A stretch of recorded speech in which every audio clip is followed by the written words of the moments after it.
এটা হচ্ছে পাগলদের শহর, কারণ এই শহরে অ্যাক্সিডেন্ট হলে সঙ্গে সঙ্গে অ্যাম্বুলেন্স চলে আসে, কিন্তু অ্যাম্বুলেন্স রুগীটাকে রেখে বাইকটাকে নিয়ে চলে যায়। সারা জীবন দেখেছি পানির সাহায্যে আগুন নেভানো হয়, কিন্তু এই শহরে আগুনের সাহায্যে পানি নেভানো হয়। এমনকি এই শহরের মানুষগুলো এতটাই বোকা যে ঘোড়ার পিঠে না চড়ে ঘোড়াকে নিজের পিঠে চড়িয়ে রেস করে। আর এই শহরের গাড়িগুলো চলে ফুটপাতের উপর দিয়ে, কিন্তু মানুষেরা হাঁটে রাস্তার মাঝখান দিয়ে। এমনকি এই শহরে মাছেরাও গাড়ি চালাতে পারে। কিন্তু এই শহরে যখন বক্সিং ম্যাচ শুরু হয়, তখন ফাইটারেরা ফাইট না করে দর্শকেরা ফাইট করে।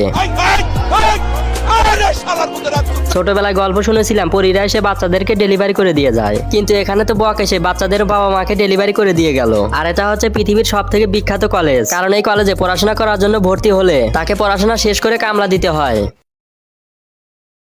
এই লোকটার কোনো বাচ্চা ছিল না, যার কারণে সে একজন কাঠুরের কাছ থেকে কাঠের সাহায্যে একটা বাচ্চার পুতুল বানিয়ে নেয়। এরপর সেই পুতুলটাকে নিয়ে তার স্ত্রীর কাছে দিয়ে দেয়। তখনই রাতের অন্ধকারে সেই কাঠের পুতুলের মধ্যে জীবন চলে আসে, যা দেখার পর তারা অনেক ভয় পেলেও বাচ্চাটাকে নিজের বাচ্চার মতো আদর করতে শুরু করে দেয়। এর কয়েক বছর পর বাচ্চাটা বড় হলে যে কাঠুরে তাকে তৈরি করছিল সেই কাঠুরের কাছে চলে যায়। কাঠুরে তাকে একটা কাঠুর তলোয়ার তাকে উপহার দেয়। তখন ছেলেটা বাজারে গিয়ে দেখতে পায় দুইটা গরুকে সোনার চেন দিয়ে বেঁধে রাখা হয়েছে। গরুর মালিক বলে যে এই সোনার চেনগুলো ভাঙতে পারবে তাকে এই গরুগুলো দেওয়া হবে। তখন ছেলেটা চেনগুলো ভাঙলেই গরুগুলো সেখান থেকে পালিয়ে যায়। কিন্তু এরপর ছেলেটা বাড়িতে গিয়ে আগুন জ্বালালেই সেই গরুগুলো তার কাছে এসে আগুনের কয়লা খেতে শুরু করে দেয়। এরপর গরুগুলো হঠাৎ করে আকাশে উড়ে সূর্যের ভিতরে চলে যায়, যার কারণে ছেলেটা একটা রাজমহলে গিয়ে কাঠের ফার্নিচারে কাজ শুরু করে দেয়। এরপর সেই রাজমহলে থাকতে থাকতে ধীরে ধীরে রাজকুমারীর সাথে ভালোবাসা হয়ে যায়। কিন্তু হঠাৎ করে সেই রাজমহলে শত্রুরা আক্রমণ করে দেয়। তখন ছেলেটা একাই সব শত্রুদেরকে হারিয়ে লড়াই করতে করতে নিজেও মরে যায়। এরপরের পর্ব দেখতে চাইলে কমেন্টে পার্ট 2 লিখে দিন।